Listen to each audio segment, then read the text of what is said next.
এই আজানের আগে ইফতারের সময় রোজাদার বান্দার জন্য খুশি। হে তরুণ যুবকেরা, আরেকটা আল্লাহর নবী বলেন রোজাদার বান্দার জন্য আমার আল্লাহ একটা জান্নাতের স্পেশাল দরজা রাখবেন। কেবলমাত্র সেই দরজা দিয়ে রোজাদার বান্দা বান্দি জান্নাতের ওই ভিতরে ঢুকতে পারবেন। রোজাদার বান্দা বান্দিদের জন্য আমার আল্লাহ স্পেশাল ইফতারের ব্যবস্থা করবেন, মেহমানদারির ব্যবস্থা করবেন। আর সেদিন রোজাদার বান্দা বান্দিকে আমার আল্লাহ দিদার দেবে। একটা রোজা যদি কেউ ইচ্ছাকৃতভাবে ছেড়ে দেয় তার কাফারা হলো 60টা। 60টার মধ্যে আবার একটা ছাড়া গেলে তার কাফারা আবার 60টা। সারা জীবন রাখলেও একটা ফরজ রোজার মতো হক আদায় হবে না। হে তরুণ যুবকেরা, আমার আল্লাহ বলছেন ইয়া আইয়ুহাল্লাযীনা আমানু কুতিবা আলাইকুমুস সিয়াম কামা কুতিবা আলাল্লাযীনা মিন ক্বাবলিকুম লাআল্লাকুম তাত্তাকুন। হে বিশ্বাসী বান্দারা, তোমাদের উপর রমজানের রোজা ফরজ করা হয়েছিল যেমন তোমাদের পূর্ববর্তীদের উপরেও রোজা ফরজ করা হয়েছিল, যাতে করে তোমরা মুত্তাকি বান্দা হতে পারো। আমার আল্লাহ হে তরুণ যুবকেরা, দয়ার নবী জানিয়ে দেন ভাই আমার রোজাদার বান্দাদের জন্য দুটো খুশি। লিসাইমি ফারহাতানি, ফারহাতুন ইজা আফতারা ওয়া ফারহাতুন ইজা লাকিয়া রাব্বা। রোজাদার বান্দার জন্য দুটো খুশি। একটা হলো যারা যখন তারা ইফতারের সময় যখন হবে সমস্ত খাবার সমস্ত ইফতার তার সামনে রেডি থাকবে, কিন্তু আল্লাহর হুকুম নাই বলে সে খাবারটা খেতে পারছে না। ক্ষুধায় তার কলিজা ফেটে যায়, ক্ষুধায় সে অস্থির হয়ে যায়। খাবার তার সামনে হাজির, পৃথিবীর কেউ বাধা দিতে পারে না, কিন্তু কেবলমাত্র তার তাকওয়া তাকে বাধা দিয়েছেন, তার ঈমান তাকে বাধা দিয়েছেন। আল্লাহর নির্দেশ না আসা তার জন্য বাধা। আল্লাহর নির্দেশ যখন মুয়াজ্জিন আযান দেয় আল্লাহু আকবার আল্লাহু আকবার আল্লাহু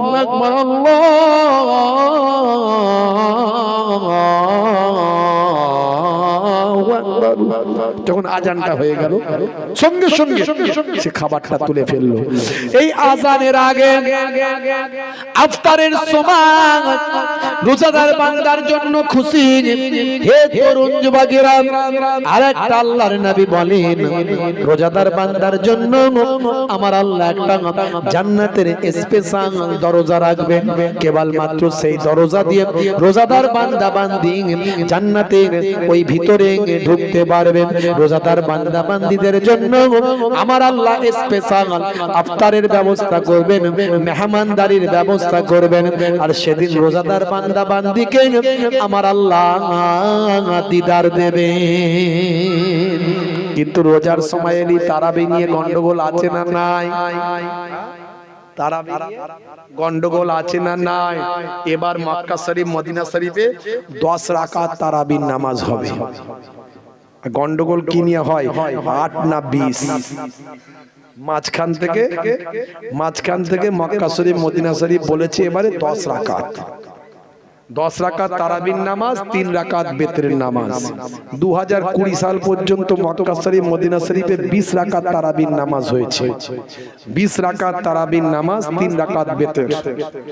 এবছরে তারা ওই 20 সালের পর থেকে করোনার কারণে তারা তারাবির নামাজকে শর্ট করে 10 রাকাত করেছে।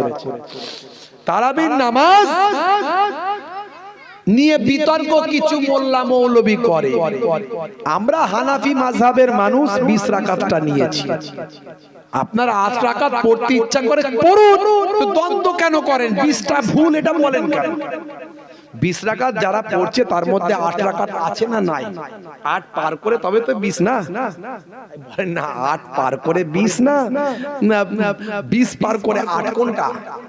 8 পার করে। তাহলে আমরা যারা 20 পড়ি আমাদের 8ও পড়া হচ্ছে 20ও পড়া হচ্ছে। জোরে হবে না?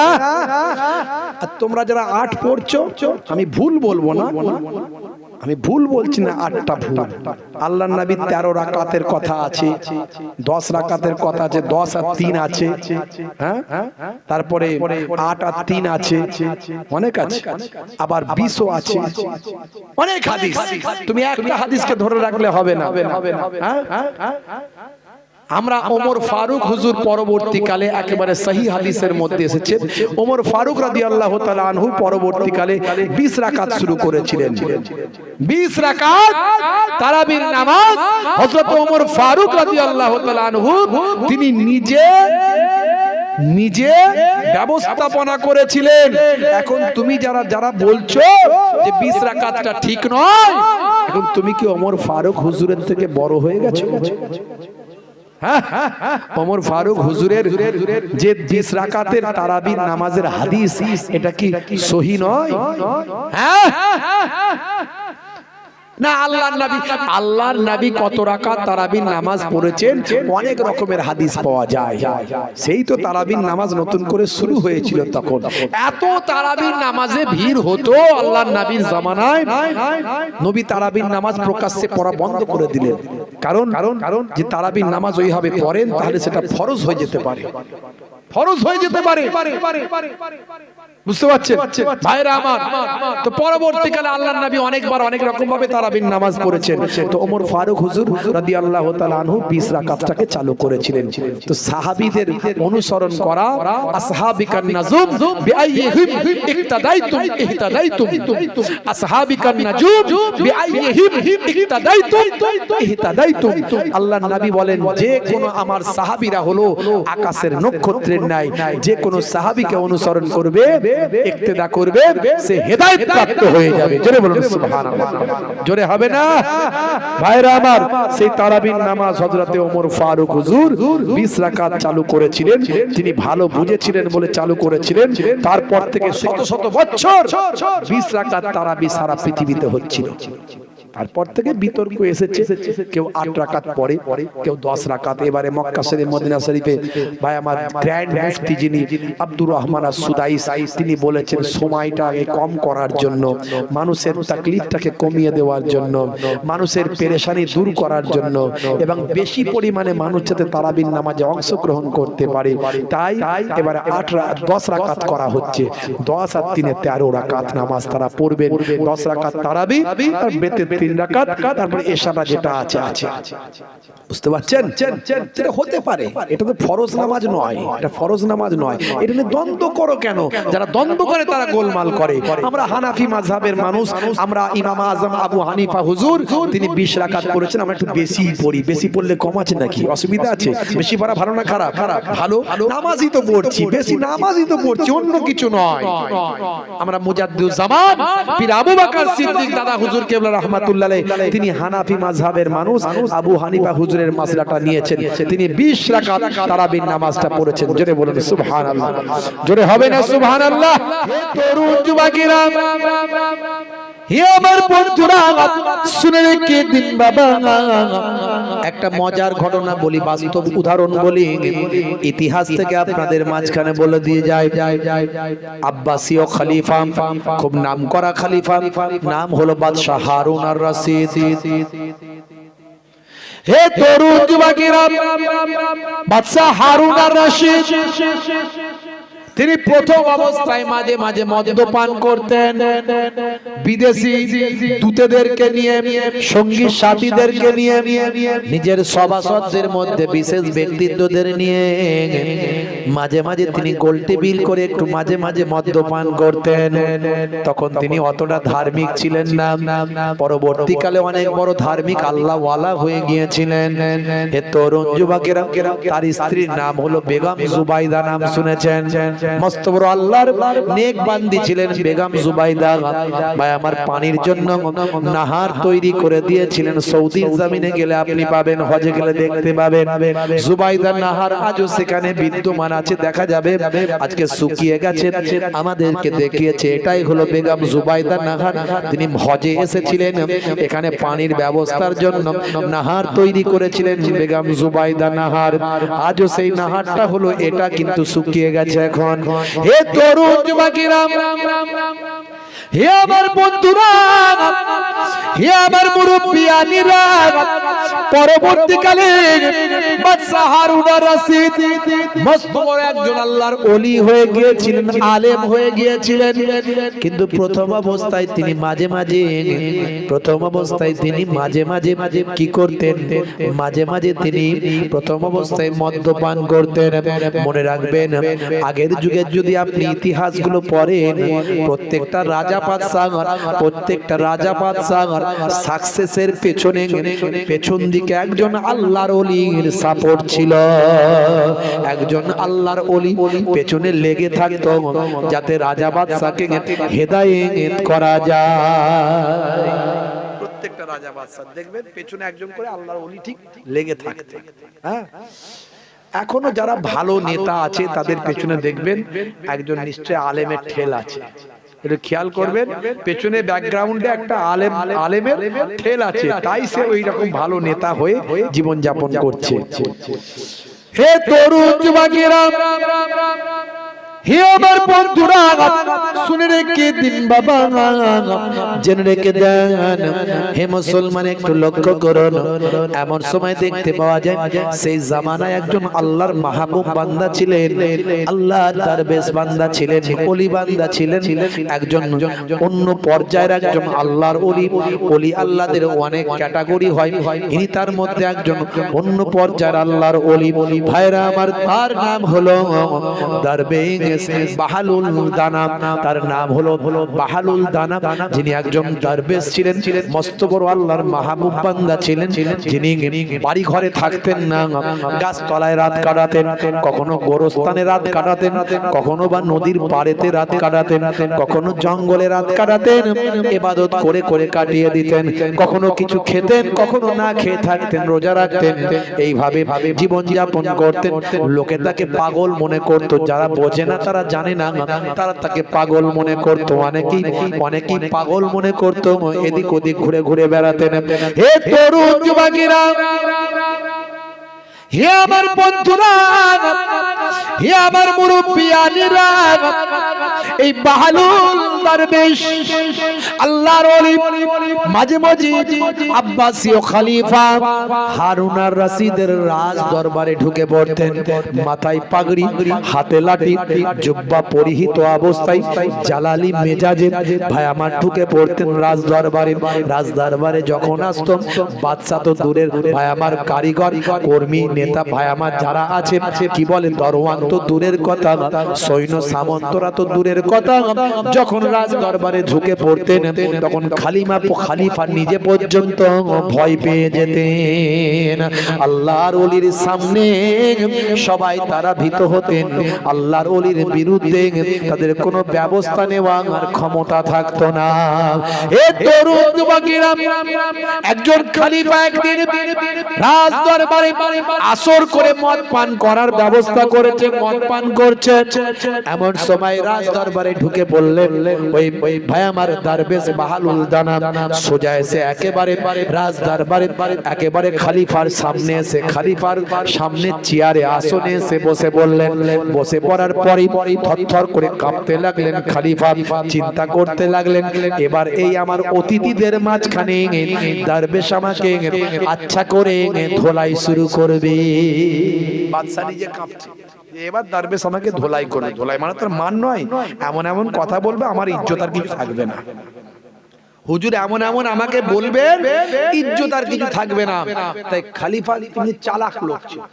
আচ্ছা, নেতারা চালাক লোক হয় না বোকা লোক হয়? ওরে ভয়ঙ্কর চালাক। আপনাকে বলবে তোর সঙ্গে আমি আছি, তুই যা করার কর, বাকিটা দেখে নেব। ওকে বলবে এসছিল, বুঝলি এসছিল, হ্যাঁ আমি বলেছি, লাগিস নি বেশি ওর সঙ্গে, তুমি একে বলছি তুমি তোমার কাজ করে যাও, আমি তোমার দেখে নিচ্ছি।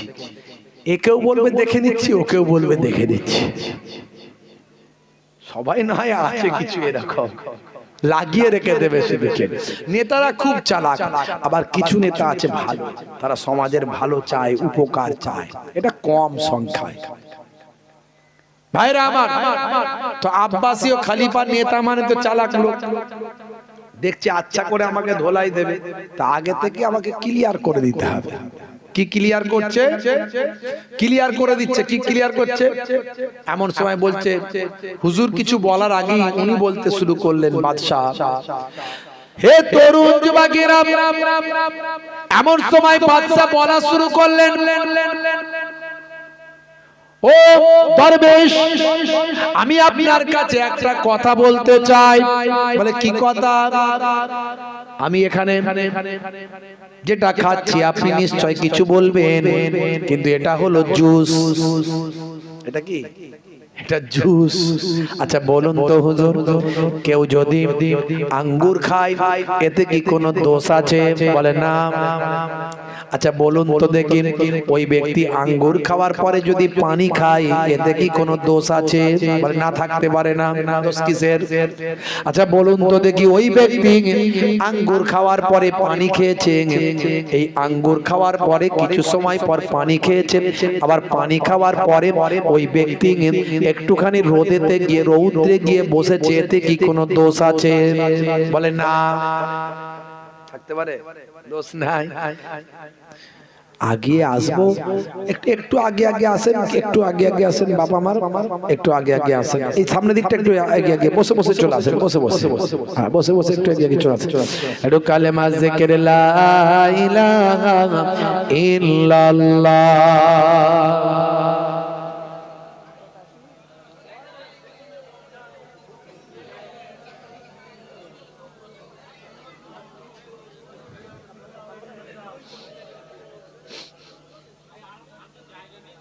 চলে আসুন, চলে আসুন, এগিয়ে আসুন।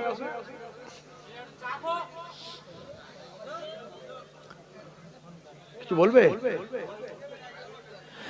হে তরুণ যুবকেরা, হে আমার বন্ধুরা, শুনে রেখে দিন বাবা, জেনে রেখে দেন। তাহলে কি বললাম? খলিফা তখন ভাই আমার দরবেশ বাহালুল দানাকে বলছে, আচ্ছা বলুন তো দেখি, কেউ যদি আঙ্গুর খায় এতে কি কোনো দোষ আছে? বলে না। বলে ওই ব্যক্তি কিছু সময় পর যদি আবার পানি খায় কোনো দোষ হবে? বলে না। আবার ওই ব্যক্তি কিছু সময় পরে আঙ্গুর পানি খাওয়ার কিছু সময় পরে যদি রৌদ্রে গিয়ে বসে তাতে কি কোনো আপত্তি আছে, অসুবিধা আছে? বলে না। বলে আমি যেটা খাচ্ছি এটা হলো জুস, এটা হলো ফলের, এটা মদ নয় হুজুর। হে তরুণ যুবকেরা, হে আমার বন্ধুরা, শুনে রেখে দিন বাবা, জেনে রেখে দেন। এমন সময় দরবেশ বাহালুল দানা বললেন, কি বলতে চাইছেন বাদশা? জাহাপনা আমি বুঝতে পেরেছি, তবে শোনেন। আচ্ছা বলুন তো বাদশা জাহাপনা, আপনার মাথাতে যদি কিছুটা মাটি দিয়ে একটু লাগিয়ে দেওয়া হয়, মাটি লাগিয়ে একটু লেপে দেওয়া হয়, লাগিয়ে দেওয়া হয়, মাথাটা নোংরা হবে, তাতে কি আপনি মরে যাবেন? বলেন না, ধুলি তো পরিষ্কার। আচ্ছা বলেন তো দেখি, মাথায় কিছুটা মাটি দেওয়ার পরে যদি আবার একটু পানি দেওয়া হয়, পানি দিয়ে একটু লেপে দেওয়া হয়, তাতে কি আপনি মরে যাবেন? বলেন না, তো ধুলি পরিষ্কার। আচ্ছা বলুন তো দেখি, ও বাদশা জাহাপনা, এই মাটি আর পানি একসঙ্গে প্যাক করে মিক্স করে যদি রৌদ্রে শুকিয়ে ভালো করে শক্ত করে ইট বানিয়ে ওপর থেকে মাথায় ছাড়া যায়, তাতে কি কোনো অসুবিধা আছে? ভয়ঙ্কর অসুবিধা, মরে যাব, মরে যাব। শোনেন, হে বাদশা জাহাপনা, আপনি খালি আঙ্গুর খাবেন অসুবিধা নাই, খালি পানি খাবেন অসুবিধা নাই, কিন্তু আঙ্গুর পানিকে ভালো করে মদ বানিয়ে যদি খাবেন, ওটা আপনার জন্য নেশা, আমার আল্লাহ হারাম করেছেন। ওটাই তখন মদে পরিণত, যেমন ইটে পরিণত হলে মাথা ফেটে যায়, তেমন মদ হলে শরীরটা হারাম হয়ে যায়। এমন কথা শুনে খলিফা হারুন আর রশিদ মদের পেয়ালা ছুড়ে দিয়ে সেদিন থেকে মদ খাওয়া তওবা করে দিলেন। বুঝতে পারছেন ভাইরা আমার, তরুণ যুবকেরা আমার, নেশা থেকে বাঁচতে হবে। হে তরুণ যুবকেরা, আমার আল্লাহ আপনাকে আমাকে পৃথিবীর জমিনে পাঠিয়েছেন ইবাদতের জন্য। প্রথম যেটা শুরু করেছিলাম, ইবাদতের জন্য পাঠিয়েছেন। ইবাদত মানে নামাজ, রোজা, হজ, যাকাত। ইবাদত মানে তেলাওয়াত, ইবাদত মানে জিকির। তবে মনে রাখবেন, আল্লাহ বলছেন আমি ইবাদত ছাড়া অন্য কোন উদ্দেশ্যে আমি আল্লাহ তোমাকে পাঠাই না। পৃথিবীর জমিনে তোমাকে আমি সবকিছু দান করেছি, নিয়ামত দিয়েছি, এই নিয়ামত গুলো তুমি করবে। হে যুবকেরা, আমার ইবাদত ছাড়া অন্য কোন উদ্দেশ্যে তোমাকে সৃষ্টি করি না। আল্লাহ নিজে বলছেন, মা খালাকতুল জিন্না ওয়াল ইনসা ইল্লা লিয়াবুদুন। হে তরুণ যুবকেরা, আমার আল্লাহ ইবাদত ছাড়া অন্য কোন উদ্দেশ্যে সৃষ্টি করেন না। অন্য জায়গায় আবার বলছেন, হে দুনিয়ার মানুষ শুনে রেখে দাও, আমি তোমাদেরকে জোড়ায় জোড়ায় সৃষ্টি করেছি। সূরা নাবা খুলবেন, আপনি পাবেন। সূরার নাম হলো সূরা নাবা। আপনি খুললেই পাবেন। সূরা নাবা খুললে আপনি দেখতে পাবেন। আমার আল্লাহ বলছেন, ওয়া খালাকনাকুম আজওয়াজা, আমি আল্লাহ তোমাদেরকে জোড়ায় জোড়ায় সৃষ্টি করেছি। তার মানে তোমরা সংসার ধর্ম করবে, তোমরা সংসার ধর্ম করবে, সংসার তোমাদের থাকবে। এ তরুণ যুবকেরা, আমার আল্লাহ অন্য জায়গায় বলেছেন, ইয়া আইয়ুহাল্লাযীনা আমানু লা তুলহিকুম আমওয়ালুকুম ওয়ালা আওলাদুকুম আন যিকরিল্লাহ। তোমরা তোমাদের সন্তান সম্পত্তি, সন্তান সন্ততি, মাল মাতা, এই সবগুলো পেয়ে জানো আল্লাহর জিকির ভুলে যেও না। তার মানে এগুলো পালন করো, এগুলো নাও, এগুলো ভোগ করো, কিন্তু এগুলো পেয়ে যেন আল্লাহকে ভুলে যেও না। এইভাবে যেন এগুলোকে নিও না। তার মানে সন্তান সন্ততি আপনাদের দেখাশোনা করতে হবে, লালন পালন করতে হবে, মাল মাতা ব্যবসা বাণিজ্য গ্রহণ করতে হবে, কিন্তু আল্লাহর ইবাদত ভুলে গিয়ে নয়। আমার আল্লাহ আরো বলছেন, ওয়া জাআলনা নাওমাকুম সুবাতা। হে তরুণ যুবকেরা, তোমরা রাতের বেলা ঘুমাবে, নিদ্রা যাপন করবে। আমি আল্লাহ তোমাদেরকে তোমাদের নিদ্রাকে বিশ্রামের বানিয়েছি। তাহলে সব সময় ইবাদত কি করে হবে? সব সময় ইবাদত বলতেন ঘুমাবেন। ঘুমের জন্য আল্লাহ বলছেন তোমাদের ঘুমের দরকার আছে, তোমরা ঘুমাবে। তাহলে সব সময় ইবাদতও বলছেন, আবার ঘুমের কথাও বলছেন। হে তরুণ যুবকেরা, আমার আল্লাহ অন্য জায়গায় বলছেন, ওয়া জাআলনাল লাইলা লিবাসা, আমি আল্লাহ তোমাদের জন্য রাতকে পোশাক বানিয়ে দিয়েছি। পোশাক, পোশাক মানে হলো রাতের পোশাক, শরীরকে ঢেকে রাখে। আর যখন রাতের বেলা তুমি ঘুমাবে, শরীর তোমাকে, রাত তোমাকে ঢেকে রাখবে, অর্থাৎ অন্ধকারের ভিতরে তুমি থাকবে। এখানে একটা বিজ্ঞান বলে দিই, সায়েন্স বলে দিই, ছোট্ট করে শুনে রাখুন, একটু মন দিবেন। আমার দিকে মন দিন, অন্যদিকে দেখার দরকার নাই, কারণ কথা খুব কম, সময় নাই, এখনই শেষ করব। বন্ধুরা আমার, এখানে একটা সায়েন্স বলে দিই, বিজ্ঞান বলে দিই, শুনে রাখুন। হে তরুণ যুবকেরা, কেন কোরআন মাজিদ পৃথিবীর জমিনে এত ব্যাপকতা তৈরি করছে? কেন কোরআন মাজিদ এত ছড়িয়ে পড়ছে? কোরআন মাজিদ হলো আমার আল্লাহ সবচেয়ে, আমার নবীর সবচেয়ে বড় মুজিজা। আল্লাহর বাণী আজও সত্য, চির সত্য, কাল কিয়ামত পর্যন্ত সত্য থাকবে। পৃথিবীর কোন মানুষ পরিবর্তন করতে পারেনি 1450 বছর ধরে, আর আগামীতেও পারবে না। দু চারটে কোরআন মাজিদ পুড়িয়ে দিলেও, হাজার হাজার কোরআন মাজিদ পুড়িয়ে দিলেও, একটা যদি হাফেজে কোরআন বেঁচে থাকে কিয়ামত পর্যন্ত, আবার কোরআন মাজিদ জিন্দা থাকবে। হে তরুণ যুবকেরা, হে আমার বন্ধুরা, আমার আল্লাহ বললেন, কি বললেন? ওয়া জাআলনাল লাইলা লিবাসা, রাতকে তোমাদের জন্য পোশাক বানিয়েছি। পোশাক শরীরকে ঢেকে রাখে, রাত তোমাদেরকে ঢেকে রাখবে, অর্থাৎ অন্ধকারে থাকবে। আমার আপনার নবী আরো ক্লিয়ার করে বললেন, বুখারী শরীফের হাদিস 5624 নম্বর হাদিস, হযরত জাবের রাদিয়াল্লাহু তাআলা আনহু থেকে বর্ণিত। আন জাবেরিন আন্না রাসূলুল্লাহ সাল্লাল্লাহু আলাইহি ওয়াসাল্লাম قال رسول الله صلى الله عليه وسلم আতফিউল মাসাবিহা ইযা রাকাতুম, যখন তোমরা, আল্লাহর নবী বলেন, যখন তোমরা ঘুমাতে যাবে, আলোটা, লাইটটা নিভিয়ে দেবে, অর্থাৎ অন্ধকারের মধ্যে তোমরা থাকবে। হে তরুণ যুবকেরা, এখন সায়েন্সের সময়, বিজ্ঞানের যুগ, গুগল আছে, ইন্টারনেট ঠিক আছে, সার্চ করে দেখুন, সায়েন্স বলছে মাথা থেকে কম বেশি 5 ধরনের হরমোন বের হয়, নিঃসৃত হয়।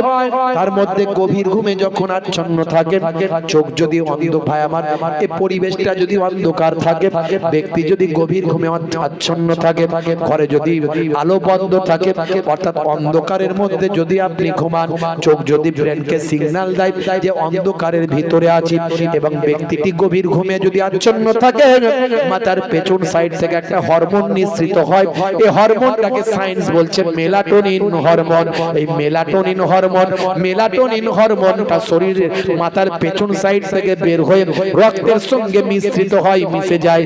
মিশে গিয়ে আপনার আমার শরীরের মধ্যে কি করে শোনেন ভাই আমার, সায়েন্স বলছে রক্তের সঙ্গে মিশে গিয়ে ক্যান্সারের মতো ভয়ঙ্কর জীবাণু থেকে শরীরকে রক্ষা করে। আজকের গবেষণায় বের হলো ভাই আমার, সায়েন্স বলছে অন্ধকারের ভিতরে ঘুমাও। আজকে তারা বলছে 1450 বছর আগে আল্লাহর কোরআন রাসূলের হাদিস বলছে তোমরা অন্ধকারের ভিতরে ঘুমাও। জোরে হবে না? জোরে হবে না? একটা উদাহরণ দিলাম, এরকম অনেক উদাহরণ আছে, ইন্টারনেটে সার্চ করলে পাবেন। 20-25 হাজার বক্তব্য আমার আছে ইন্টারনেটে, পাবেন। জি হ্যাঁ, হে যুবকেরা শুনে রেখে দেন, যে কথা বলতে চাইছিলাম, আমার আল্লাহ বললেন তোমাদেরকে ইবাদতের জন্য সৃষ্টি করেছি। ইবাদত মানে সব সময় ইবাদত, ইবাদত ছাড়া অন্য কোনো উদ্দেশ্য নাই। কিন্তু আমার আল্লাহ বললেন দিনের বেলা তোমাদের রুজি রুটির জীবিকার ব্যবস্থা করেছি। ওয়াজআলনা নাহারা মাআশা, আর দিনকে করেছি জীবিকা সংগ্রহের মাধ্যম। দিনের বেলা কাজ করবে, রুজি রুটির তালাশ করবে, ব্যবসা বাণিজ্য করবে, চাষবাস করবে, মাঠে যাবে, খেতে যাবে, ইনকামের ব্যবস্থা করবে। এই তরুণ যুবকেরা, আমার আল্লাহ নিজেই বলছেন সব সময় মসজিদে থাকবে না। কিছু মানুষ সব সময় মসজিদেই থাকে, মনে করে মনে এটাই ঠিক না। তোমার সন্তান আছে, তাকে কে দেখবে? তোমার মেয়ে আছে, তার দেখাশোনা কে করবে? তোমার স্ত্রী আছে, তার হকটা কে পূরণ করবে? সূরা জুমআ খুলুন, আমার আল্লাহ বলছেন ফাইজা কুদিয়াতিস সালাত ফান্তাসিরু ফিল আরদ ওয়াবতাগু মিন ফাদলিল্লাহ। নামাজ খতম হয়ে গেছে, চলো বেরিয়ে যাও মসজিদ থেকে। নামাজের সময় নামাজ পড়বে, মসজিদ থেকে চলে যাবে। ওয়াবতাগু মিন ফাদলিল্লাহ, তুমি জমিনে ছড়িয়ে পড়ো এবং রুজি তালাশ করো। আমি আল্লাহ আমার নিয়ামত করো, নিয়ামতের তালাশ করো, ব্যবসা বাণিজ্যের ব্যবস্থা করো, মাঠে যাও, খাটে যাও, চাষে যাও, ব্যবসায় যাও, কারবারে যাও, ব্যবসায় যাও, দোকানে যাও, রুজি রুটির তালাশ করো। রুজি রুটির তালাশ করে তুমি তোমার সন্তান, পরিবার, পরিজনদের মুখে আহার তুলে দাও। জোরে হবে না? তাহলে আল্লাহ বলছেন যে আমি ইবাদত ছাড়া অন্য কোনো উদ্দেশ্য নাই। আরো এরকম অনেক আয়াত বলা যাবে, এগুলো থেকে অনেক বলা যাবে। তো যাই হোক, আল্লাহ বলছেন যে আমি রুজি রুটির জন্যই, আমি তোমাদের ইবাদতের জন্যই সৃষ্টি করেছি, ইবাদত ছাড়া অন্য কোনো উদ্দেশ্য নয়। তাহলে এত কিছু আবার আল্লাহ বলছেন দিনের বেলা কাজ করার জন্য, রাতের বেলা ঘুমানোর জন্য, নিদকে বিশ্রামের জন্য, সন্তানদেরকে মানুষ করার জন্য। যে আল্লাহ বলছেন ইবাদত ছাড়া অন্য কোনো উদ্দেশ্য আমার নাই, তোমাদের সৃষ্টি করেছি, আবার সে আল্লাহ এগুলো করতে বলছেন। ব্যাখ্যাটা কেমন হবে? ব্যাখ্যাটা এরকম হবে যে কাজও করবেন নবীর সুন্নতের তরিকায়, সন্তানদের লেখাপড়া, দেখাশোনা, ব্যবসা বাণিজ্য, চাষবাস, কাজকর্ম, দিনের বেলা রুজি রুটির তালাশ, রাতের বেলা ঘুমটাও যখন যাবেন নবীর তরিকায়। আল্লাহর নবী বলছেন যখন ঘুমাবে ডান দিকে কাত হয়ে ঘুমাও। ঘুমানোর আগে ঘুমের একটা হক আছে, ঘুমের আদব আছে। বাহালুল দানা বলেছিলেন, দরবেশ বাহালুল দানা বলছে ঘুমের আদব আছে। শাহ ওলিউল্লাহ, সম্ভবত শাহ ওলিউল্লাহ মুহাদ্দিস দেহলভী না কি জানো মনে পড়ছে না নামটা, আল্লাহর একজন যোগ্য আলেম, তিনি বাহালুল দানার নাম শুনে গেলেন। যাওয়ার পরে বাহালুল দানার কাছে বস্ত বড় আলেম, উনি দরবেশ, যাওয়ার পরে সালাম কালাম, ও আপনি সেই শেখ, আপনি সেই আলেম? বলে হ্যাঁ। বলছে তা আপনি আমার কাছে কেন এসেছেন? বলে কিছু উপদেশ নেওয়ার জন্য আপনার কাছে, আপনি দরবেশ মানুষ, মস্ত বড় আল্লাহর ওলি। বলছে আচ্ছা আপনি কি ঘুমের আদবটা জানেন? ঘুমের আদব? নিদ্রার আদব জানেন?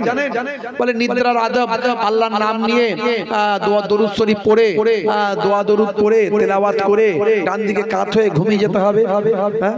বলে আপনি ঘুমের আদব জানেন না, জান আমার কাছ থেকে যান বলে চলে গেলেন।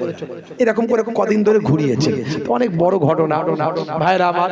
তো আমার নামটা এই মুহূর্তে ঠিক মনে আসছে না, সম্ভবত শাহ ওলিউল্লাহ মুহাদ্দিস দেহলেভি রাহমাতুল্লাহের কথা সম্ভবত এটা। তো যাই হোক, তো এখন আল্লাহর মাহবুব বান্দা পরবর্তীকালে বলেছিলেন, দেখুন পরবর্তীকালে ঘুমের আদব, আপনি যখন ঘুমাতে যাবেন তখন মনে করবেন যে আমি আজকে লাস্ট ঘুমাচ্ছি, সকালে ঘুম থেকে উঠতে পারবো কিনা তার কোনো গ্যারান্টি নাই, এই ঘুমের মধ্যে আমার মৃত্যু হতে পারে। তাই সবাইকে ক্ষমা করে দেবেন, সবাইকে ক্ষমা করে দেবেন এবং আল্লাহর প্রতি সুপ্রত করবেন নিজেকে। এবং আপনি ভাববেন যে আল্লাহ যদি আমাকে হায়াতে তোলে তবে আমি উঠব। এই ঘুমের মধ্যে নিজেকে আত্মসমর্পণ করলেন আল্লাহর কাছে, আল্লাহর কাছে আত্মসমর্পণ করে ক্ষমা করে আল্লাহর কাছে মাফি চেয়ে এবং আল্লাহর কাছে তওবা করে আপনি পাক পবিত্র অবস্থায় এইভাবে ঘুমাবেন। এটা হলো ঘুমের আদব। জোরে বলুন সুবহানাল্লাহ। তো ডান দিকে কাত হয়ে ঘুমানো আল্লাহর নবীর নির্দেশ। আর আজকে সায়েন্স বলছে বাম দিকে হার্ট থাকে, এর আগে আমি বলেছি এর মধ্যেও সায়েন্স আছে, ডান দিকে কাত হয়ে ঘুমানো। নবী যা বলেছেন সবের মধ্যে বিজ্ঞান বাস্তবতা পাওয়া যায়। জোরে বলুন সুবহানাল্লাহ। কত কথা বলবো, কত কথা বলবো, আখিরি জামানা, ঈমান বাঁচানো বড় দায়। তবে সবচেয়ে বড় ইবাদত হলো নামাজ। সবচেয়ে বড় ইবাদত কি? জানেন সবচেয়ে বড় ইবাদত কি? নামাজ। ওয়াক্ত যে হলো ওযু করো, মসজিদে চলো, খোদার হুকুম পালন করো, নামাজটা পড়ো। ওয়াক্ত যে হলো ওযু করো, মসজিদে চলো, দিন রাত 5 ওয়াক্ত নামাজ পড়লে পাবে ভাই জান্নাত। জোরে হবে না? ফজরের সময় হলে মসজিদে যাও তুমি চলে, থেকো না বিছানায় শুয়ে, খোদা দেন রহমত ঢেলে। জোহরের সময় হলে কিছু সময় দাও নামাজে, জোহরে নামাজ গেলে খোদা তোমায় নাজাত দেবে। মাগরিবের ওয়াক্ত আসিলে মসজিদে যাও তুমি চলে, জান্নাত খোদা দেবে সেদিন কিয়ামত পরে।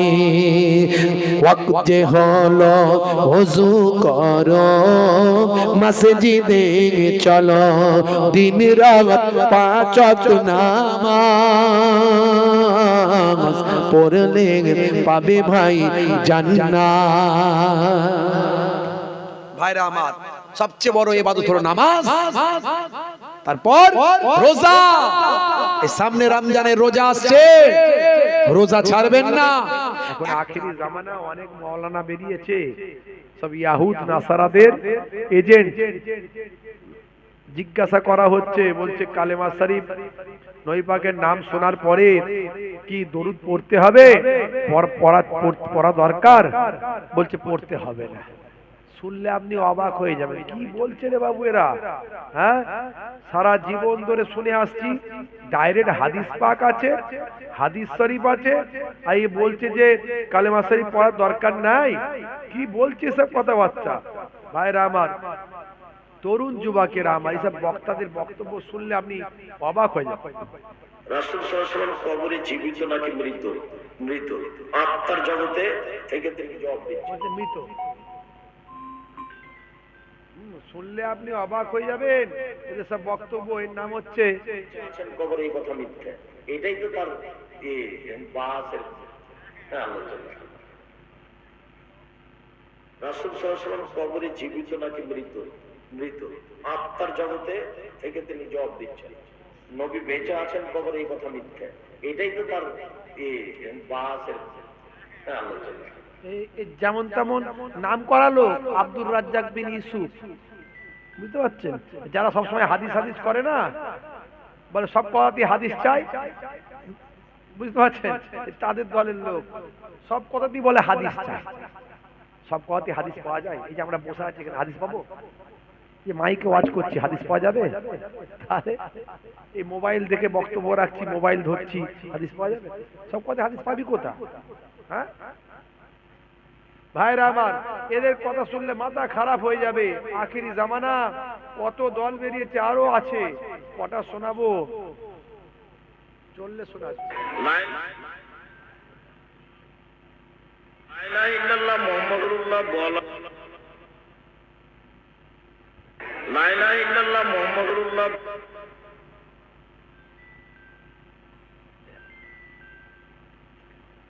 লা ইলাহা ইল্লাল্লাহ মুহাম্মাদুর রাসূলুল্লাহ বল,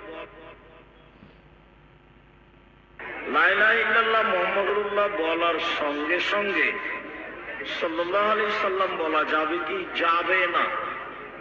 লা ইলাহা ইল্লাল্লাহ মুহাম্মাদুর রাসূলুল্লাহ বলা যাবে না।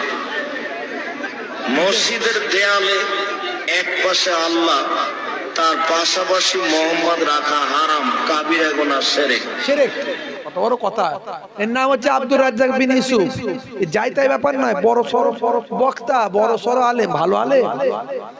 মাঝে মাঝে ইংল্যান্ড ফিংল্যান্ড আরো সব বিদেশ বিদেশ চলে যায়, সব ইসরায়েল ফিসরায়েল চলে যায়, এসব ইয়াহুদ নাসারাতের টাকা এরা পায়। আর এইসব কথা বললে দ্বন্দ্ব লাগাবে, বুঝতে পারছেন তো? এরা ফিতনা ছড়াচ্ছে, এদের প্রচুর ফলোয়ার্স এখন বেড়ে গেছে, আখেরি জামানা। এই জন্য আল্লাহর নবী বলেছেন, মানুষ সকালবেলা মুমিন থাকবে, সন্ধ্যাবেলা কাফের হয়ে যাবে, বুঝতে পারছেন? ইউসবিহুর রাজুলু মুমিনান ওয়া ইউমসি কাফিরান ওয়া ইউমসি মুমিনান ওয়া ইউসবিহু কাফিরান ইয়াবিউ দীনাহু বিআরজিন মিনাদ দুনিয়া। মানুষ সকালবেলা মুমিন থাকবে, সন্ধ্যাবেলা কাফের হয়ে যাবে, সন্ধ্যাবেলা মুমিন থাকবে, সকালবেলা কাফের হয়ে যাবে। তারা দ্বীনকে বিক্রি করে দেবে দুনিয়ার পরিবর্তে। এদের বক্তব্যগুলো শুনলে আপনার মাথা খারাপ হয়ে যাবে। বলছে কি? হ্যাঁ, আমার নবীকে তুচ্ছ করে দিচ্ছে, আমার নবীর শান ইজ্জতকে নষ্ট করে দিচ্ছে। এদের সব শুনলে আপনি অবাক হয়ে যাবেন, এরা বলে কি? সমাজে অনেক লোক নাম রেখেছেন আব্দুর রশিদ, আছে না? নাম আছে না আব্দুর রশিদ?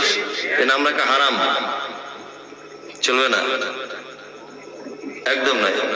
গোলাম মাবুদ নাম আছে না? আছে? এ নাম রাখা হারাম, চলবে না। জাহাঙ্গীর নাম আছে, চলবে না। শাহজাহান নাম আছে, চলবে না। ইয়াসিন চলবে না, এসব নাম রাখা চলবে না। যে নামের অর্থ হয় না সে নাম রাখা ইসলামে নাজায়েজ, চলবে না। আল্লাহর নামের আগে আব্দু শব্দ লাগানো যাবে। আল্লাহর নাম রশিদ, আল্লাহর নাম আছে নাকি? নাই। এই নামগুলো খুব সাবধান।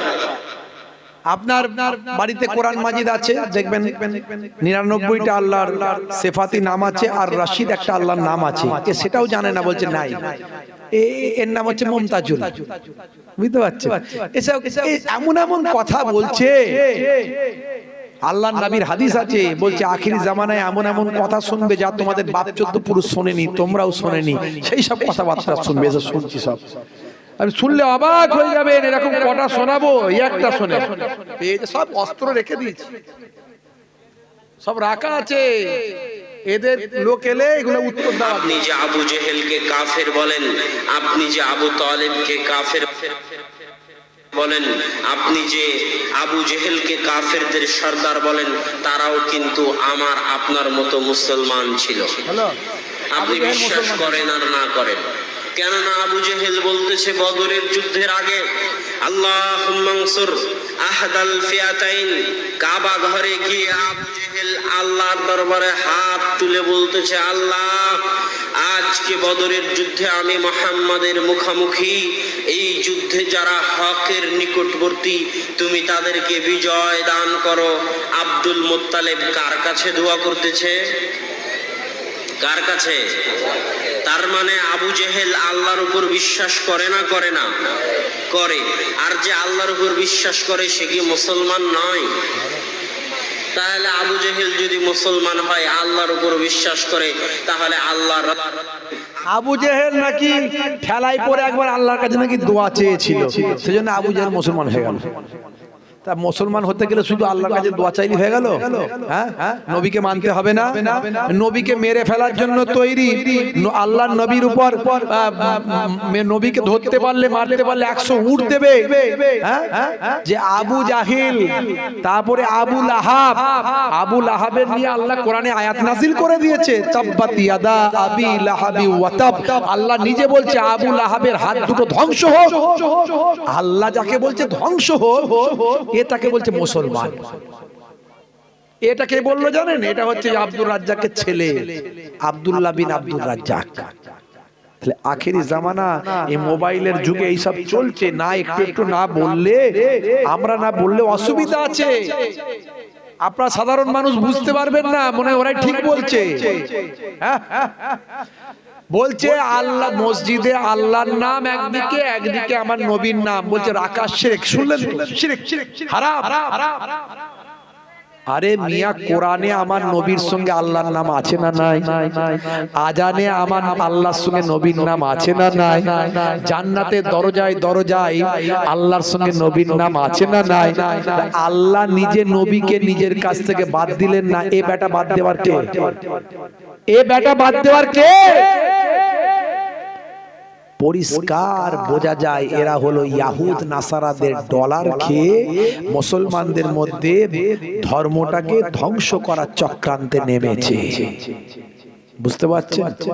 কারণ এরা গবেষণা করে দেখে নিয়েছে, আগামী রিপোর্ট এসছে, ইন্টারন্যাশনাল রিপোর্ট হয়েছে, আগামী 2050 সালের মধ্যে সারা বিশ্বে এখন নাসারাদের ধর্ম 1 নম্বরে আছে। তারা বলছে সেটাকে টপকে গিয়ে আগামী 50 সালের মধ্যে ইসলাম হবে 1 নম্বর ধর্ম। এটাকে ব্রেক করার জন্য তারা চক্রান্ত শুরু করেছে, কিভাবে ব্রেক করা যায় তার জন্য তারা অনেক কৌশল নিয়েছে, অনেক পথ অবলম্বন করেছে। বুঝতে পারছেন? অনেক পথ নিয়েছে। এই যে দেখছেন না মাঝে মাঝে আমার নবীকে নিয়ে কার্টুন তৈরি হচ্ছে, কেন? কারণটা কি বলেন?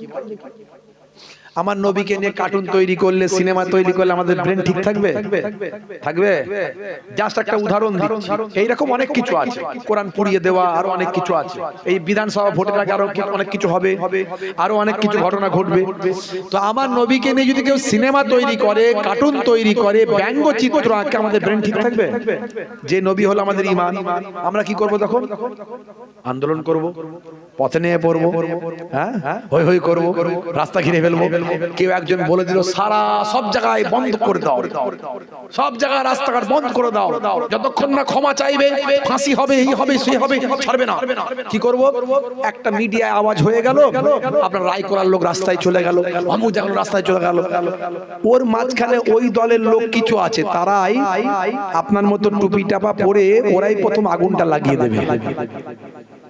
আগুন শুরু হয়ে গেল, তারপর আপনিও তাদের ঘি ঢেলে দিলেন, আপনার তো মাথা গরম এমনি হয়ে আছে, শুরু হয়ে গেল। চারিদিকে পুরা পুরি, বাস, লরি, ঘাট, রাস্তা ঘাট, দোকান পাটি সব পুড়ছে।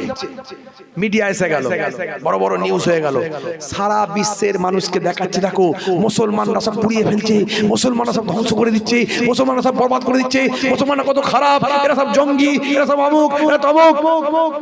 এইটাই হলো আসল উদ্দেশ্য, যাতে করে বিশ্বের মানুষকে দেখানো যায় ইসলাম খুব খারাপ ধর্ম। বোঝা গেল? এটা একটা উদাহরণ দিলাম, এটা ওরা করছে, ওরা সাকসেস হচ্ছে। অনেকবার এরকম ঘটনা ঘটেছে, তবে আলহামদুলিল্লাহ এখন মুসলমান একটু বুঝতে শিখেছে। মুসলমান নিশ্চয় আমার নবীকে আঘাত করলে আমাদের হৃদয়ে লাগে, কিন্তু সেটা এমন ভাবে মোকাবেলা করতে হবে যাতে মোকাবেলা করতে গিয়ে ইসলামের বদনাম বদনাম যাতে না হয়, তারা যাতে তাদের ফাঁদে আমাদের ফেলতে না পারে, তারা ফাঁদ তৈরি করে, সেই ফাঁদে যেন আমরা না পড়ি। আমরা গণতান্ত্রিক পদ্ধতিতে, সাংবিধানিক পদ্ধতিতে আমরা তার মোকাবেলা করার চেষ্টা করব এবং আমরা চেষ্টা করব যে ইসলামের সৌন্দর্যকে মানুষের কাছে ছড়িয়ে দেওয়া। কিছুদিন আগে একটা মসজিদে একটা ছেলে গিয়ে পেচ্ছাপ করেছিল, শুনেছেন? হ্যাঁ শুনেছেন? আলহামদুলিল্লাহ, এটা তার ভালো একটা উদাহরণ আমরা পেয়েছি যে মানুষ, মুসলমানরা যে আগের থেকে অনেক সচেতন এবং সজাগ হয়েছে তার একটা প্রমাণ পেয়েছি। মসজিদে পেচ্ছাপ করলে মাথা ঠিক থাকবে? আপনার এখানে হলে আপনি কি করতেন? ঠিক থাকতো? মার একটা মেরি সমস্যা পিটিয়ে মনে ওকে ছাতু পিটা করে সমস্যা মনে ওকে গুঁড়ো করে ফেলতো মেরে। কথা ঠিক না ভুল? যাক, আল্লাহ ওদের বুদ্ধি দিয়েছে, ওরা ধরে নিয়ে গিয়ে পুলিশের হাতে তুলে দিয়েছে এবং মিডিয়া করে সারা জায়গায় ছড়িয়ে দিল, দেখো ইসলাম ধর্ম কত ভালো, আমার ধর্মের মসজিদে এসে পেচ্ছাপ করার পরেও আমরা তাকে ক্ষমা করেছি। এই ক্ষমার নাম হলো ইসলাম, দয়ার নাম হলো ইসলাম। বলো তো, তোমার ধর্মের কোন জায়গাতে গিয়ে যদি কোন মুসলমানদের ছেলে যদি পেচ্ছাপ করে দিত, তুমি ছাড়তে? ভাবো একটু। তাহলে ইসলামকে নিয়ে ভাবো, চিন্তা করো, সত্যি ইসলামের আদর্শ কি? কিছু মানুষ ভুল করে মানে ইসলাম ধর্ম খারাপ নয়, কিছু মানুষ ভুল করে মানে ইসলাম ধর্ম খারাপ নয়। ইসলামকে জানতে গেলে নবীকে চিনতে হবে, ইসলামকে জানতে গেলে কোরআন মাজিদ পড়তে হবে। যারা নবীকে নিয়ে রিসার্চ করেছে, কোরআন মাজিদ পড়েছে, তারা কোরআনের ভক্ত হয়েছে, দয়ার নবীর শিষ্য হয়েছে। জোরে হবে না? হে তরুণ যুবকেরা, হে আমার বন্ধুরা, শুনে রেখে দিন বাবা, জেনে রেখে দেন। অল্প কিছুদিন আগে ভাই আমার ইন্টারনেটে ভাইরাল হয়েছে বাবা, মক্কা শরীফে একটা ছেলে, একজন যুবক ভাই আমার বাইতুল্লাহ শরীফ তওয়াফ করছে ইহরামের পোশাক পরে, ইহরামের পোশাক পরে তওয়াফ করছে। ইহরাম পরলে মাথাটা তার ফাঁকা রাখতে হয়, মাথা ঢাকা চলে না। এটা হলো হজের নিয়ম, এটা হলো হজের রকম। হে তরুণ যুবকেরা, হে আমার মুরব্বিয়ানিরা, শুনে রেখে দিন বাবা, জেনে রেখে দেন। হে মুসলমান, ইহরাম পরে যখন তওয়াফ করছে, তওয়াফ করার সময় তার হাতটা ফাঁকা, তার ঘাটটা ফাঁকা। এই হাতে এবং ঘাড়েতে দেখা যাচ্ছে ট্যাটু করা। ট্যাটু হলো এক ধরনের বিশেষ রং, সেই রং দিয়ে ছবি আঁকা। এখনকার যুগে এটাকে একটা ফ্যাশন করা হয়েছে। তার মানে যারা এগুলো করে তারা নিজেদেরকে একটু আল্ট্রা মডার্ন হিসাবে মানুষের কাছে বহিঃপ্রকাশ করে। হে তরুণ যুবকেরা, এই শরীরে রং করা, ট্যাটু করা, শরীরে রং করা, এগুলো হলো হারাম। এগুলো করলে কি হবে? যে অজুর অংশগুলোতে পানি পৌঁছাবে না, আর শরীরকে বিকৃত করা ইসলামে চলবে না। শরীর আল্লাহ যেমন দিয়েছে তেমনই রাখতে হবে, ন্যাচারাল। আপনি আর্টিফিশিয়াল করতে পারবেন না।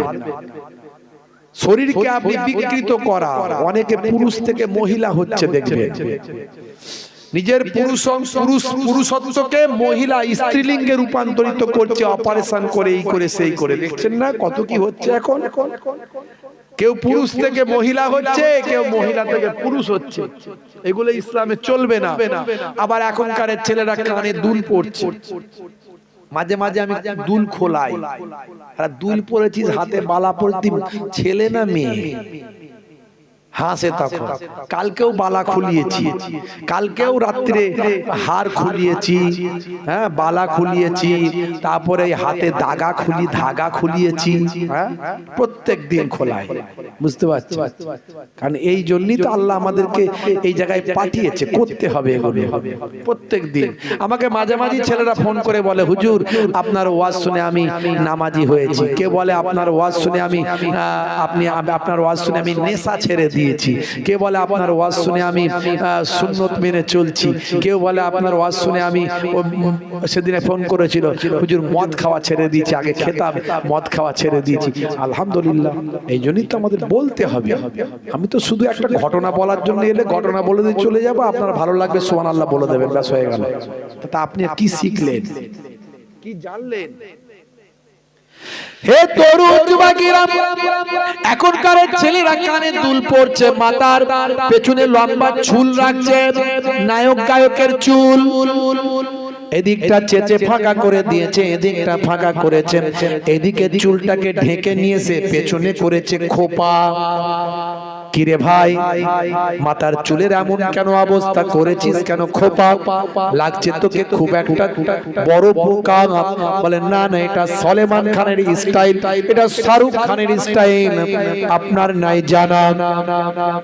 তাতে আবার কালারিং করেছে, কাকার মাথায় ঝুটি, খ্যাকসিয়ালি পালায় ছুটি, গরু বাছুর দাঁড়িয়ে আছেন, ঘুমু পাখি ডাকছে গাছে।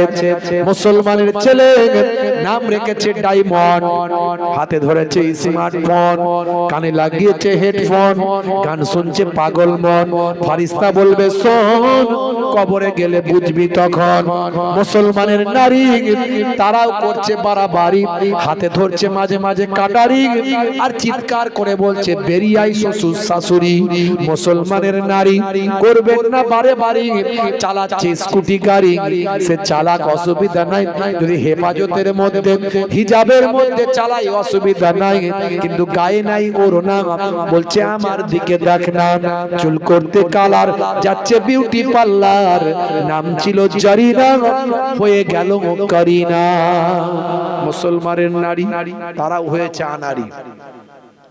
আজকালকার পোলা দেখো সঠিক পথে চলে না, পিতামাতা গুরুজনের কথা তারা শোনে না।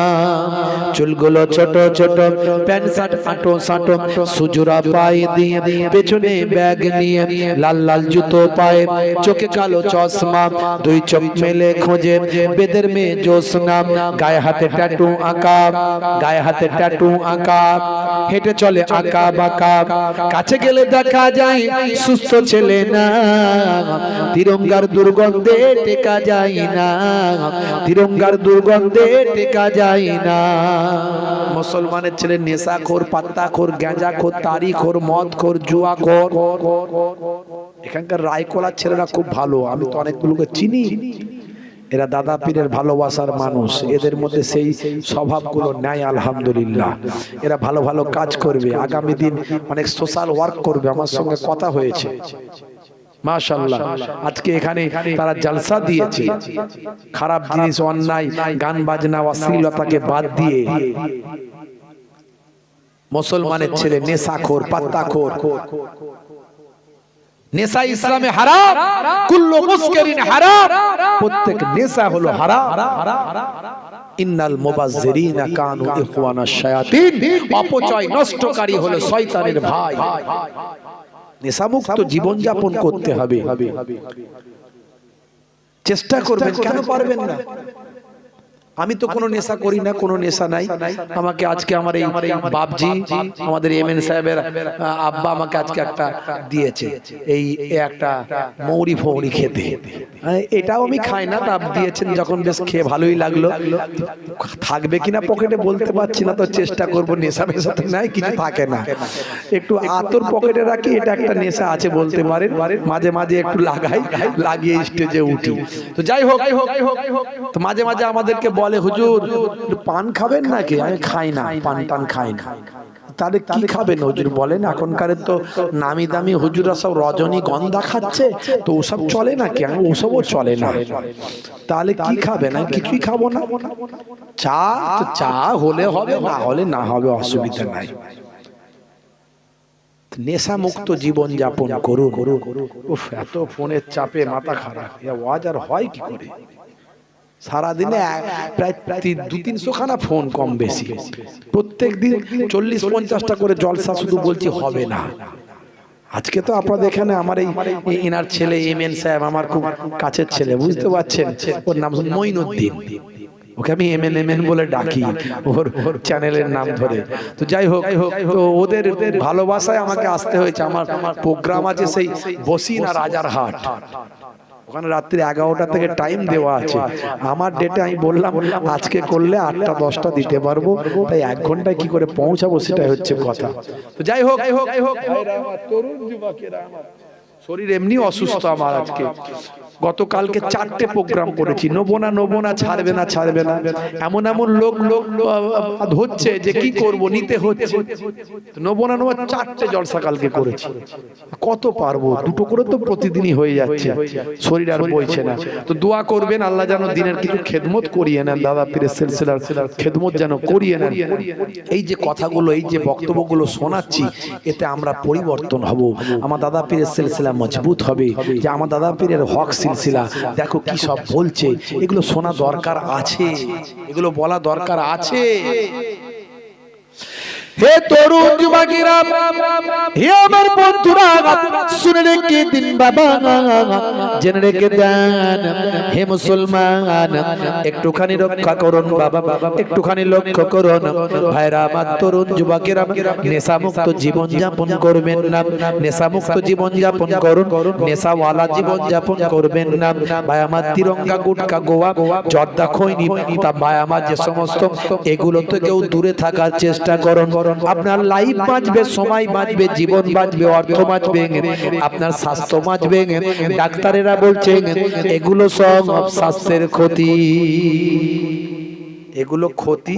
আজকে ডাক্তারেরা, স্বাস্থ্য বিশেষজ্ঞরা বলছে 1450 বছর আগে আল্লাহর নবী আগেই বলছেন নেশা মুক্ত জীবন যাপন করো, নেশা হলো হারাম, মদ হলো মারাত্মক নেশা।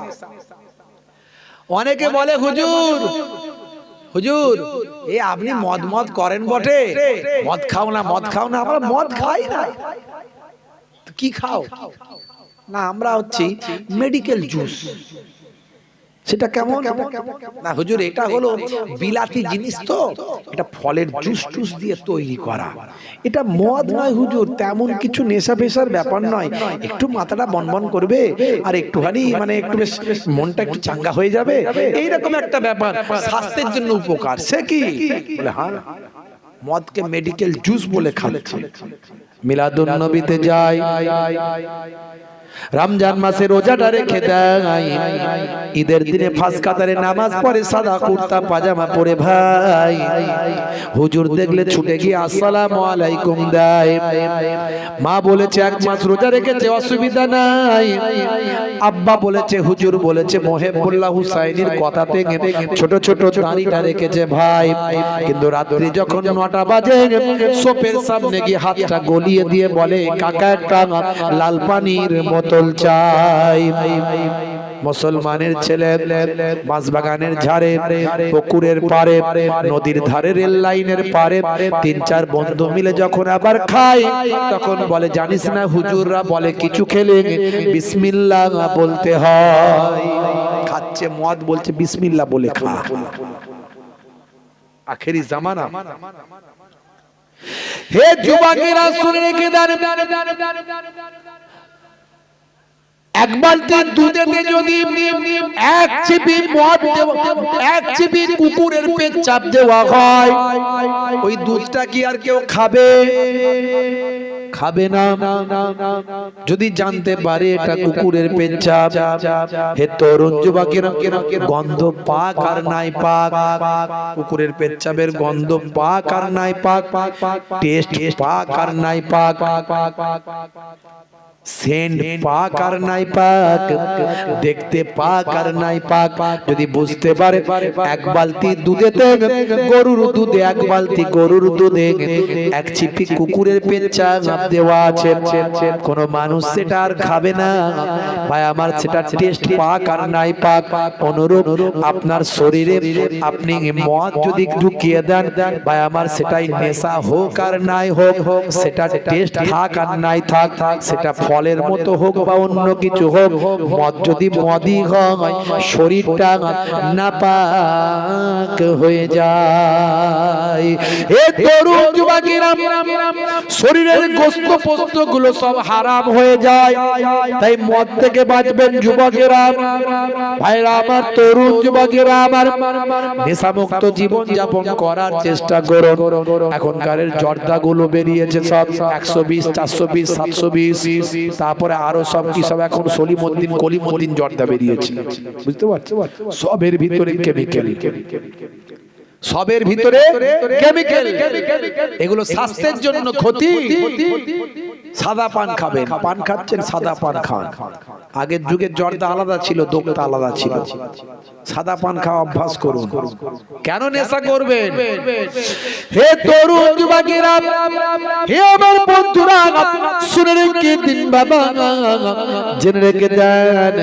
হে মুসলমান, একটুখানি লক্ষ্য করুন বাবা, তরুণ যুবকেরা আমার ভাই, আমার তিরঙ্গা গুটকা খেলে আপনার নার্ভের সমস্যা হয়ে যাবে। তিরঙ্গা গুটকা ভালো চলছে, ধান্দা খাচ্ছে রজনীগন্ধা, কারবারে অশান্তি চালাচ্ছে শান্তি, মন করবে কমল, খাচ্ছে ওরা বিমল।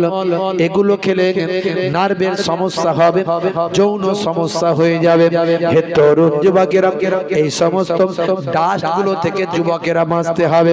মুসলমানের ছেলে free fire, PUBG, online game, mobile নিয়ে ব্যস্ত হয়ে যায়। 24 ঘন্টা হাতে মোবাইল থাকে, খেতে খেতে, শুতে শুতে, বসতে বসতে, কথা বলতে বলতে, সবেতেই গুলি চালাচ্ছে। ঢিরি ঢিরি ঢিরি ঢিরি গুলি চালানো বন্ধ নাই, আছে না নাই? নেশা, এও হারাম। ফ্রি ফায়ার, পাবজি, হ্যাঁ, এখন নায়ক গায়ক খেলোয়াড় প্লেয়ার শাহরুখ খান বলছে এই গেমটা আমি খেলি, এটা তোমায় খেলো, এটা তুমি খেলো, অনেক টাকা ইনকাম। মুকেশ আম্বানির ছেলে অনন্ত আম্বানি, নীতা আম্বানি তার বউ, ছেলের বিয়ে হলো কদিন আগে, শত শত কোটি টাকা খরচ করে তারপরে অ্যাড দেয়া শুরু করলো। মুকেশ আম্বানিও বলছে এই গেমটা যদি তুমি ডাউনলোড করে খেলো অনেক টাকা ইনকাম করবে। তার ছেলেও বলছে অনেক টাকা ইনকাম করবে, মাও বলছে, নীতা আম্বানি বলছে অনেক টাকা ইনকাম করবে। শুধু তাদের বলে হলো নি, সচিন টেন্ডুলকারের মতো একজন ভালো লোক, তাকে দিয়েও অ্যাড করাচ্ছে, তুমিও অ্যাড করে দাও, এত টাকা ইনকাম করবে। এইভাবে বলে সমাজটাকে ধ্বংস করে দিচ্ছে। সব গেমে আসক্ত করছে, মোবাইলে আসক্ত করছে, ব্রেন খারাপ করছে, চোখ খারাপ করছে, বুদ্ধি খারাপ করছে, অপচয় সময় নষ্ট করছে, শিক্ষাচ্যুত, কর্মচ্যুত, বুদ্ধিচ্যুত, পিতামাতার অবাধ্য, মানে পিতামাতার বাধ্যচ্যুত, সব কিছু করে সমাজটাকে রসাতলে পাঠিয়ে দিচ্ছে। এই সমস্ত লোকগুলো আমার আপনার ঘরে সহজ সরল ছেলেরা বোঝে না, এই সব নিয়ে ব্যস্ত। এগুলো সব হারাম, নেশা হলো হারাম, এগুলো সব নেশা। নেশা থেকে বাঁচতে হবে যুবকেরা। যারা এই নেশা করবে, অপচয় খরচা করবে, শয়তানের ভাই। আল্লাহর কোরআন বলছে, আমি বলছি না। অপচয় খরচাকারী শয়তানের ভাই। এই যে ভাই আমার ঘন্টার পর ঘন্টা ব্যাটারি খরচা করছে, পয়সা খরচা করছে, বুদ্ধি খরচা করছে, সময় খরচা করছে, এগুলো সব অপচয়। এই অপচয় খরচা করে শুধু হারাম কাজ করছে না, বরং ওই সমস্ত ছেলেগুলো যারা free fire, PUBG, online game ঘন্টার পর ঘন্টা খেলে, এরা সব শয়তানের ভাইতে পরিণত হচ্ছে। যাদের মোবাইলে গুলো আছে সব ডিলিট করতে হবে। মোবাইলে অশ্লীলতা, ভিডিও, বাজে বাজে গান, অশ্লীল ছবি, অশ্লীল ভিডিও শেয়ার করছে।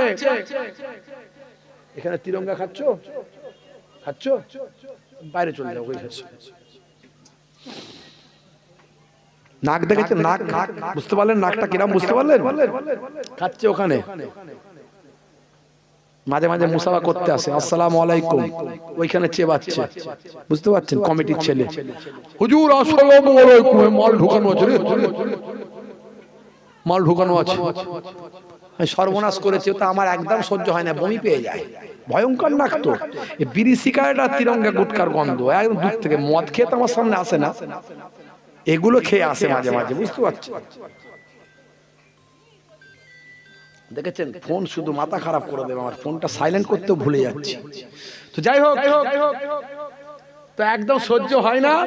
ওই দূর থেকে বলে, কমিটির ছেলে জলসায় গেলে, হুজুর আসসালামু আলাইকুম, তখনই বুঝতে পারি মাল ভিতরে ঢোকানো আছে। আমি মাথা খারাপ, সর্বনাশ করেছে। আমার তো একদম সহ্য হয় না, তো আমার দিকে আসছে, তো আমার দিকে আসছে। তো মুসাফা করবে, এবারে মুসাফা করবে, আমি মুখটাকে ঘুরিয়ে নিয়ে হাতটা বাড়িয়ে দিই, ওয়ালাইকুম আসসালাম। ও যখন বলে আমার মুখ অটোমেটিক হয়ে যায় ওয়ালাইকুম আসসালাম, বুঝতে পারছি। তো মুসাফা কিন্তু হলে কি হবে, যেখানে বাঘের ভাই সেখানেই তো সন্ধে হয়, এই কথা ঠিক না বল? ও তো শুধু মুসাফা করে ক্ষান্ত হবে না, ও আমার কানে কানে কথা বলবে। ওই অবস্থায় কানের কাছে এসে বলছে দোয়া করবে, গায়ে নিরুপায়, ভেবেছিলাম কিচ্ছু বলবো না, বলতে হলো, বুঝতে পারছো?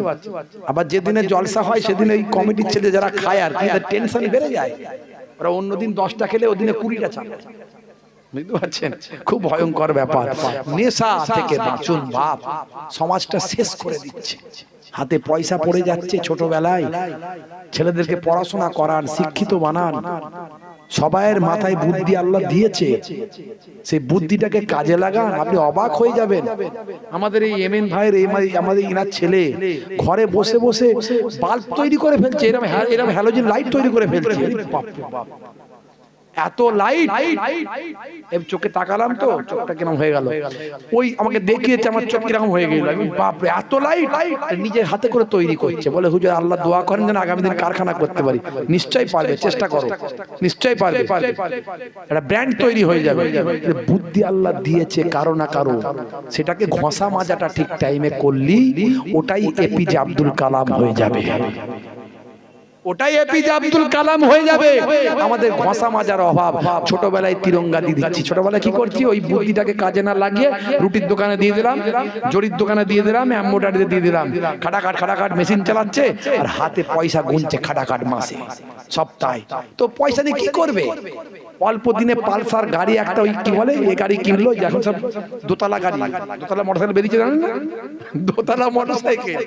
আমাকে জলসায় ওঠানোর জন্য হুজুর চাপুন, খাইনা হাঁটতে হবে তো আপনাকে হাঁটাবো হুজুর, আপনার জন্য মোটরসাইকেল নিয়ে এসেছি। সর্বনাশ, চলো দেখি। মোটরসাইকেলে উঠতে গিয়ে দেখি দোতলা মোটরসাইকেল, নিচে ড্রাইভারের সিট এখানে, প্যাসেঞ্জারের সিট এইখানে। কি কোম্পানি ভাই, কি যেন বলেছিল আমার আর মনে নাই, এখন নামটার মনে নাই। আমি মনে একটি ড্রাইভারের ঘাড়ে বসবো নাকি তোমার ঘাড়ে বসবো আমি? কারা চাপে? বলে হুজুর চাপার লোক আলাদা আছে। সর্বনাশ করে ভাই, হেঁটে যাবো, গাড়িতে আমার চাপার ক্ষমতা নাই, তুমি চল যাও, আমি হেঁটে যাচ্ছি। তো এখন সব ওই সব পয়সা হাতে পেয়েছে। আজকে একটা মোটরসাইকেল করে দুটো বাচ্চাকে নিয়ে বাইক চালাচ্ছে, একটা 18-20 বছর বয়স হবে, ইরাম ইরাম আমার গাড়িটাকে ওভারটেক করলো, ইরাম ইরাম, খালি রাস্তার ইমারত একবার দুটো বাচ্চা পেছনে বসে আছে, তারাও বেশ হাসছে, তারাও হাসছে, মজা পাচ্ছে। আমি গাড়িটাকে ড্রাইভার সাহেব একটু আগের দিকে নিয়ে যাও, সঙ্গে সঙ্গে কাঁচ খুলে বলে কি গাড়ি চালাচ্ছ এটা? দুটো বাচ্চা আছে, পড়লে কি হবে? থাকবে কিছু থাকবে? আর কিছু বলে না, ঠান্ডা হয়ে গেছে, দেখছে বুঝে টুপিটা আবার পড়ে আছে, বুঝতে পারছে যে হুজুর রেগে গেছে। তো ভাইরা আমার, পয়সা পেয়ে গেছে, ছোটবেলায় পয়সা পেয়ে যাচ্ছে। যে সময় বই দরকার হাতে, পেন দরকার হাতে, সে সময় হাতে পয়সা। তো তিরঙ্গা খাবে না তো কি খাবে? গুটকা খাবে না তো কি খাবে? আপনার ছেলেগুলোকে মানুষ করুন, তবে সমাজটা উন্নতি হবে, ভবিষ্যৎটা উজ্জ্বল হবে, তবে সঠিক পথে ওয়েতে চলতে পারবে, সমাজ সুন্দর হবে। ভাইরা আমার, তরুণ যুবকেরা আমার, মাশাআল্লাহ আমার পরবর্তী বক্তা অতিথি তিনি আসছেন, মাশাআল্লাহ আলোচনা করবেন। দেখো রোজার সময় এলে মৌলবি চিল্লাবে, ফিতরাতে টাকা নয় বলে, সোশ্যাল মিডিয়া জুড়ে হইচই ফেলে দেবে, বিভাজন যাবে ঘরে ঘরে। এ যেন ট্রেন্ড চলে সোশ্যাল মিডিয়া জুড়ে, সিজনের ফল মনে করে, কখনো সবে বারাত, কখনো সবে মেরাজ, কখনো তারাবি ধরে টাঙানে। কথা ঠিক না ভুল বলেন? সবে মেরাজ, সবে বারাত, তারাবির নামাজ যা আসবে সব নিয়ে কিছু মানুষ বিতর্ক করে। তাই আমাদের এগুলো থেকে হেফাজত হতে হবে। আমরা বট গাছের তলায় আছি, একটা ছাতার তলায় আছি। আমাদের বট গাছ, আমাদের ছাতা হলেন মুজাদ্দিদুজ্জামান দাদা হুজুর পীর কেবলা রাহমাতুল্লাহ আলাইহি। সেই নির্দেশনাকে মেনে আমাদের চলতে হবে। জেগে ওঠো যুব সমাজ দ্বন্দ্বের অবসানে ভেজাল মাওলানা ভাইরাল হবে বলে বিতর্ক এরা তুলে আনে। দেখো রোজার সময় এলে মৌলবি চিল্লাবে ফিতরাতে টাকা নয় বলে। বলে ফিতরা টাকা দিয়ে দেয়া যাবে না, বলে কি বলে না, সব সোশ্যাল মিডিয়া জুড়ে হইচই ফেলে দেবে, বিভাজন যাবে ঘরে ঘরে। আল্লাহ আমাদের ফিতনা থেকে হেফাজত করুন, বলুন আল্লাহুম্মা আমিন, বলুন আল্লাহুম্মা আমিন। ভাইরা আমার, মুজাদ্দুদ জামানের সিলসিলা হক সিলসিলা, দাদা হুজুর কেবলার আকীদা হক আকীদা। দাদা হুজুর কেবলা ছোটখাটো আলেম ছিলেন না বাবা, 86টা হাদিসের আলেম তো ছিলেন। মদিনা শরীফ থেকে 40টা হাদিস তিনি সনদ প্রাপ্ত হয়ে শেষ করে সনদ প্রাপ্ত হয়ে দর্স নিয়ে হিন্দের জমিনে এসেছিলেন। তাই বসিরহাট হুজুরের মতো এত বড় আলেম দাদা হুজুর কেবলার কাছে গিয়ে মুরিদ বায়াত হয়েছিলেন। বুঝতে পারছেন? সেসব দাদা হুজুর কেবলার পথ মতকে ঠিকভাবে আঁকড়ে ধরুন। এখন অনেক রকমের মোল্লা মৌলবী মুফতি সাহেব মৌলানা সাহেব সব বেরিয়েছে, বুঝতে পারছেন? ওপরে বলছে দাদা হুজুর, ভিতরে দাদা হুজুরের গোড়া কাটার চেষ্টা করছে। এগুলো খুব সাবধানে চলতে হবে, আমাদের ঈমানকে মজবুত করতে হবে। আমরা দাদা হুজুর কেবলাকে চিনি বাবা, দাদা হুজুর কেবলার নাতি পোতা নয়। হ্যাঁ, আমি যদি ছোট হুজুরের নাতি পিননগর হুজুরের পোতা দাদা হুজুর কেবলার মাসলাকের বাইরে চলি, ছুঁড়ে ফেলে দেয়। কিন্তু দাদা হুজুর কেবলার সিলসিলাকে আঁকড়ে ধরুন। যাকে ভালো লাগবে তার কাছে যাবেন, যাকে ভালো লাগে না দূর থেকে দেখে সরে চলে যাবেন, কোনো অসুবিধা নাই। কিবত শেখায় চগলখড়ির মধ্যে থাকবেন না, সকালবেলা চায়ের দোকানে বসে বসে গাল মন্দ অশ্লীল কথাবার্তা বলবেন না, ঈমানকে বাঁচান। মাশাআল্লাহ, আল্লাহ রাব্বুল আলামিন আমাদের কবুল ও মঞ্জুর করে নেন, বলু আল্লাহুম্মা আমিন, বলু আল্লাহুম্মা আমিন।